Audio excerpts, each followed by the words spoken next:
Fuck, I was 2015 vision, baby. for real.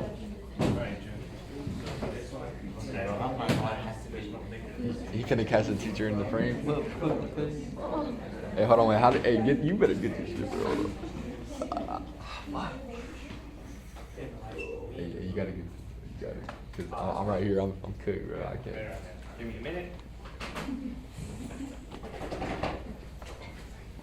Oh, that's cool. That's how you have it set up. Yeah. All right. All right. Hello, everyone. My name is Drew, and I'm here to tell you how to play the animatronic in Dead by Daylight. Springtrap, known as the animatronic in-game, was added to Dead by Daylight, DVD for short, on June 7, 2025 as a part of the Five Nights at Freddy's chapter. He's an incredibly fun killer that I personally recommend playing him.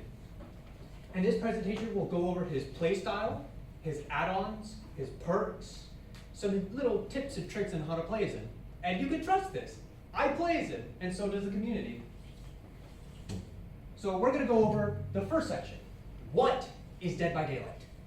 Dead by Daylight is an asymmetric horror game released on June 14th, 2006 by Behavior Interactive. In Dead by Daylight, you either play as one of 4 survivors or a killer. As the survivor, your objective is to repair generators, power the exit gate, and get the hell out. Otherwise, you die. Now, of course, you could just sit on a generator, repair it, but the killer will find you sooner or later. Or he does not find you at all. There is that possibility. And now, you could just hide from the killer, avoid the killer, or just run to the nearest window pallet, whatever, and just loot them for pretty much half the entire game. As killer, your objective is to find the survivors. You need to find them and kill them. And you do that by patrolling the generators. Naturally, you want to slow down the game as much as possible and try to make the hunts efficient. You want to be an efficient killer. Because if the survivors loop you too long, other survivors will complete the generator, power the exit gates, and leave. You don't want that. Now, the 2 killers I'm going to cover for this presentation that is very important is range killers and teleporting killers. Range killers have a projectile that they'll throw at survivors to hurt them from a distance. An example being hunters with their throwing axes. And range killers are very good at punishing safe plays. Teleporting killers will be able to teleport to any area of the map or near a generator. An example would be the dredge with the gloaming, allowing him to teleport to any locker. Allow me to present 2 gifts. The first one of Huntress throwing her hatchets, very cool. And the second of Dredge teleporting to lockers through the gloaming, also very cool. Now, the animatronic, the second part, the real meat and cheese of this presentation. I'll be covering over the animatronic. He stands at an intimidating 196 meters, or 6'5" inches. He has a speed of 4.4 meters and a terror radius of 24 meters. His ability, Fazbear Frights, comes in 2 parts, the fire axe and the security door, both of which I will now cover in this section. I'll also go over his perks, add-ons, and whatever. So first, Fazbear Frights, the first part, the fire axe. This is your ranged part. Springtrap will come with a fire axe that recharges over time, and he could just throw it. The fire axe has a short range trajectory, so it's not going to travel halfway across the map. It will travel like 60 meters and fall to the floor and embed itself into the environment. You can manipulate this by aiming a little up and moving. This will make it travel further. And if you get the fire axe into a survivor, it will embed itself into that survivor. And basically, that survivor has to remove the axe before they can work on a generator, heal, interact with a totem. And if you get close enough to a survivor with a fire axe embedded into them, you can just grab it and yoink it out, pick them up automatically. The second part of Fazbear Frights is the security doors. The security doors will appear near all the generators. There will be 8 in total for every single 8 of the generators. Springtrap can enter these security doors to travel to a generator and give himself undetectable for a short period of time. Survivors could also use the security doors to travel towards those generators. They could also use the camera feature to see if it's safe to travel, and if Springtrap is nearby, they could scan him to reveal his aura and take him out of undetectable. Did I add another point? Yeah, if a survivor is going through a security door at the same time as the animatronic will jump scare them and automatically pick them up. So be careful. Make sure you travel through a security door while the animatronic is chasing a survivor, unless you want to get picked up. What the hell? Did I press back on accident? Oops. Now here are some of the animatronic's teachable perks. Help Wanted, Haywire, Phantom Fear. I will not be covering them. You can search that up on your own.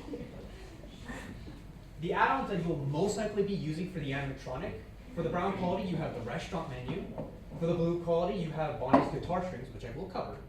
Bonnie's guitar strings let you see the aura of all generators, and the more intense the aura is, the closer it is to completion. It comes with the downside of you losing your undetectability. Foxy's hook, Celebrate poster, Endo CPU, and Loop bag. Loop bag makes it so that when a axe embeds itself and a survivor tries to leave, they can't. They have to get the axe They have to get the axe out first. And any survivor near that survivor also cannot leave. Now then, section 3. How do you actually play a spring trap? I covered all the fundamentals. Now I need to cover over the mechanics. So, some hidden mechanics. When you throw your axe, you cannot attack for 2 seconds. Like, you just straight up cannot attack for 2 seconds. It doesn't matter if you miss, if you hit, you cannot attack for 2 seconds. Keep that in mind when you throw the axe. I already covered that part. The security doors have a panel, and if these panels are blinking, it means someone is using the security door. Oh, I didn't cover that one. Spring traps, movement speeds increase to 4.6 when he doesn't have the axe. And the axe can be embedded into pallets. And if a survivor throws on a pallet, the axe automatically is recovered. Here's some perks. I'm not going to cover it. Read it if you want. Alright, you read it. Alright, here's some solid perk recommendations from the community. Here are all of them. Pain resist, nowhere to hide, unbound fire up, batteries included, lethal pursuer. And some that I recommend: Phantom Fear, Surge, Pain Resonance, Dead Man Switch, and Thrilling Charms. So take some tricks. Some common mind games for rage killers is to throw out their projectile and not use it. This will psych out the survivors and make them do things they normally wouldn't. And like any other rage killers, spring trap punish a safe place, and alongside a security door, you can hear survivors near you, and they have no clue if you are near them or not.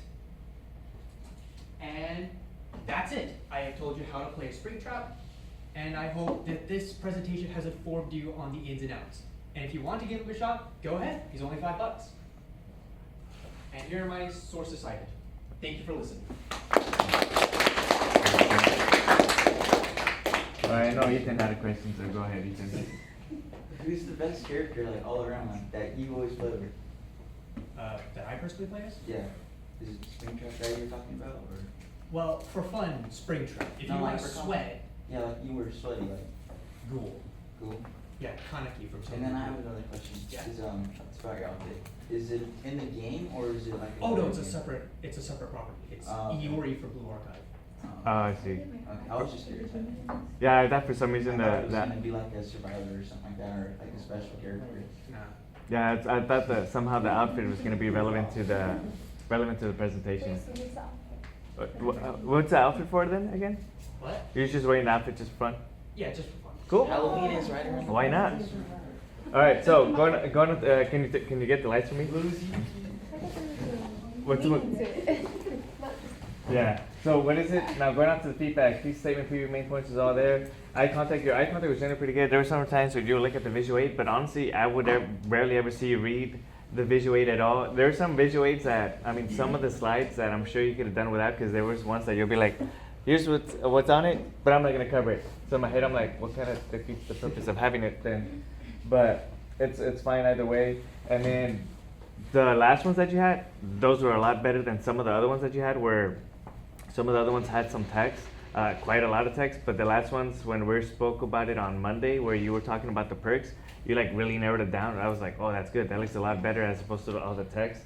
And then I would recommend just being mindful of what's on the background of some of the text, because one of them said he banged your mom, and I'm like, I was like, I'll probably be careful with having something like that.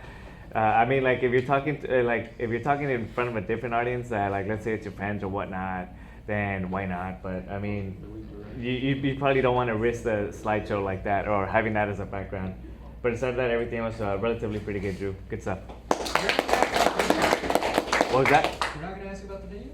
Oh, what about the video? No, not that.